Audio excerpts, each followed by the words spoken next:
Hello बच्चों, कैसे हो आप लोग। तो जैसा कि आप लोगों का जेई मेंस कंप्लीट हो चुका है और इस साल का जेई मेंस प्रीवियस ईयर के कंपैरिजन में रिलेटिवली आसान रहा। फिजिक्स बहुत आसान था। तो जिस बच्चे की मेहनत बहुत बढ़िया थी, अच्छे से उसने तैयारी कर रखी थी, उम्मीद करते हैं उसका रिजल्ट बहुत अच्छा आएगा। अब बात करें थोड़ी आगे की, तो कल रात को एनटीए ने अपनी वेबसाइट पर आप लोगों की रेस्पॉन्स शीट और आंसर की को अपलोड कर दिया।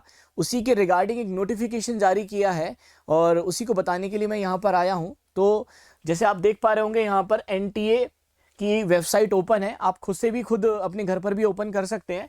दैट इज jemains.nta.nic.in पर अगर आप जाएंगे तो यहाँ पर देखेंगे पब्लिक नोटिस आया हुआ है। इसमें जो सबसे पहला नोटिस है that is public notice JEE mains session 1 answer key challenge. जैसे ही मैंने इस पर क्लिक किया, ये कंप्लीट नोटिफिकेशन मेरे सामने आ गया। एक बार इसको देख लेते हैं कि भाई एनटी ने क्या बोला है। That is public notice 2 February 2023। The display of provisional answer key and question paper along with recorded response for answer key challenge for JEE mains 2023 session 1।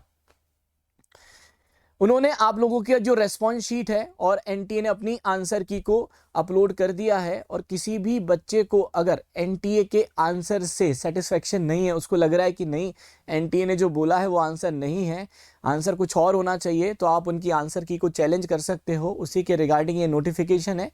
तो एक बार कंप्लीट नोटिफिकेशन पे नजर डालते हैं।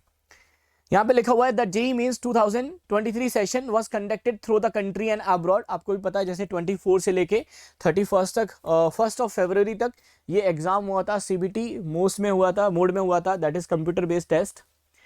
The national testing agency had uploaded the provisional answer key for the paper 1, paper 2A and 2B along with the question paper recorded response on the website. तो इन्होंने ये बोला है कि इन्होंने जिस भी तरह के एग्जामिनेशंस की अगर हम बात करें, जैसे पेपर 1 की बात करें तो जो बीई और बीटेक के लिए था, और जो पेपर 2 था वो ज़्यादा बच्चे नहीं देते हैं। That is for the B architecture और बैचलर ऑफ प्लानिंग की अगर हम बात करें उसके लिए होता है। तो इन्होंने आपका जो क्वेश्चन पेपर है विद द रिकॉर्डेड रेस्पॉन्स, है ना, उसको अपलोड कर दिया है साइट पर for the candidate to challenge, अगर आप उनकी आंसर की को चैलेंज करना चाहते हो तो। The procedure for the challenge answer की इज एनक्लोज इन एनेक्चर 1। तो क्या प्रोसीजर है, हम कैसे आंसर की को चैलेंज कर सकते हैं, तो उसका प्रोसीजर यहां पे दिया हुआ है।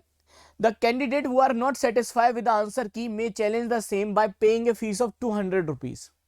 तो अगर आपको लगता है कि नहीं आंसर ये नहीं होना चाहिए, कोई पर्टिकुलर क्वेश्चन का आंसर ये होना चाहिए, तो आप 200 रुपीज पर क्वेश्चन के हिसाब से पे करके चैलेंज कर सकते हैं एज नॉन रिफंडेबल प्रोसेस फी। तो ये 200 रुपीज जो है वो नॉन रिफंडेबल है। इसका मतलब ये है कि आपका क्वेश्चन आंसर की जो आपने आंसर दिया, आपने बताया कि यार ये होना चाहिए, जो चैलेंज किया वो आइदर एक्सेप्टेबल हो या ना हो, आपकी जो फीस है वो नॉन रिफंडेबल है, वो आपको वापस नहीं मिलेगी। अब इसने बोला एग्जामिनेशन सेशन दे रखा है, duration of the answer key challenge, आप कब से कब तक आप चैलेंज कर सकते हो वो टाइमिंग लिखी हुई है। आप 2 फरवरी से करना स्टार्ट कर सकते हो up to the 4 February up to 7:50 PM। तो 2 तारीख से लेके 4 तारीख शाम को 7:50 तक आप इसको चैलेंज कर सकते हो। इसके बाद फर्दर किसी बच्चे को अगर दिक्कत है तो वो एक्सेप्टेड नहीं होगा। कौन कौन से पेपर के लिए, that is paper 1, paper 2A and 2B। अगला, the payment of the processing fees may be through, है ना, किसके थ्रू अपन प्रोसेसिंग, मतलब अगर मैं फीस को पे करना चाहता हूँ, वो 200 रुपये देना चाहता हूँ, तो मैं किसके थ्रू कर सकता हूँ। That is from the debit card आप दे सकते हो, क्रेडिट कार्ड पे कर सकते हो और नेट बैंकिंग यूज कर सकते हो of the 4 February till up to 8 PM। No challenge will be entertain without receipt of the processing fee. इन्होंने बोला हुआ है साफ साफ कि भैया पैसा नहीं दोगे तो आपका जो चैलेंज है वो एक्सेप्टेड नहीं होगा। ठीक है, इसमें एक पॉइंट और मैं बोल देता हूँ। जनरली क्या होता है, किन्हीं भी क्वेश्चंस में डाउट होता है तो आपका जो पर्टिकुलर कोचिंग इंस्टीट्यूट होता है वो भी चैलेंज कर देता है, लेकिन फिर भी किसी भी पर्टिकुलर बच्चे को लगता है कि नहीं कोचिंग इंस्टीट्यूट जो है आप जहाँ से पढ़ रहे हो वहाँ से इस क्वेश्चन को चैलेंज नहीं किया होगा, किसी और बच्चे ने नहीं किया होगा, तो आप अपनी सेफ्टी के लिए खुद से भी चैलेंज कर सकते हो। अब इसमें लिखा हुआ है the fee towards challenge will not be accepted through any other mode. तो यहाँ पे 3 ही मोड है, आइदर डेबिट कार्ड यूज करो, क्रेडिट कार्ड यूज करो या नेट बैंकिंग यूज करो। अगला, the challenges may be candidate will be verified by the panel of subject expert. इसका मतलब है आपने किसी पर्टिकुलर क्वेश्चन पे चैलेंज किया, तो मतलब ये नहीं है कि आप उसको एक्सेप्ट कर ही लिया जाएगा। उनका एक एक्सपर्ट पैनल है, वहां से चेक किया जाएगा कि वो सही है या गलत है। If the challenge of any candidate is found correct, the answer key will be revised and the applied in the response for all the candidates accordingly. मतलब आपके चैलेंज करने से पूरी दुनिया का फायदा हो सकता है।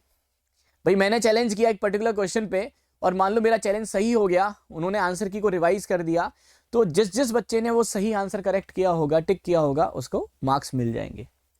अगला, the result will be prepared and declared, no individual candidate will be inform about the acceptance or non acceptance of his her challenge. मतलब अगर मान लो मैंने चैलेंज किया है, तो ऐसा नहीं है कि मुझे एक पर्टिकुलर एक सेपरेट मेल आ रहा है कि भैया हाँ आपका चैलेंज एक्सेप्ट हो गया है, आपकी आंसर की आपके लिए हमने रिवाइज कर दी। ऐसा नहीं है। आप फाइनली देख सकते हो कि आंसर की उस क्वेश्चन के हिसाब से रिवाइज हो रही है या नहीं हो रही। नहीं हो रही है मतलब एक्सेप्ट नहीं हुआ है, और हो रही है तो मतलब हो गया है, सिंपल। वो आपको अलग से कॉल करके मैसेज पर मेल पर नहीं बताएंगे। अगला, the key finalize by the expert after the challenge will be final. तो एक बार जो की में चेंज हो जाएगा वो फाइनल चेंज है, अब उसको फर्दर चेंज नहीं किया जाएगा।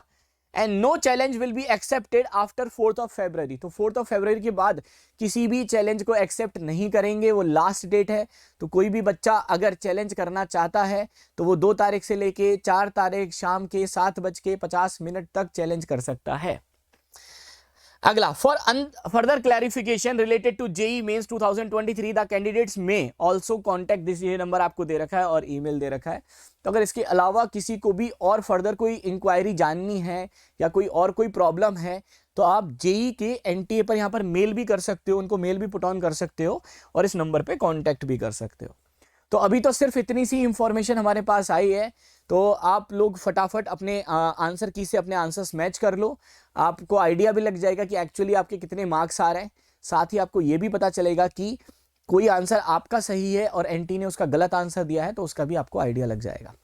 और उम्मीद करते हैं जल्दी, मुझे लगता है कि 4 या 5 दिनों में आपका जल्दी ही पेपर भी आ जाएगा और उसके थ्रू फिर हम फाइनल सॉल्यूशन हम लोग भी बना के दे देंगे आपको, तो आपको एक्चुअली सारी चीज़ें क्लेरिफाई हो जाएंगी। तो ये तो था जो हमारा अभी जेई मेंस हुआ, that is of January attempt.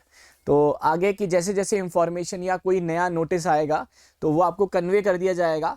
तो प्लीज़ कनेक्टेड रहिए कोटा पल्स पे, आपको सारी की सारी इंफॉर्मेशन थ्रू आउट मिलती रहेगी।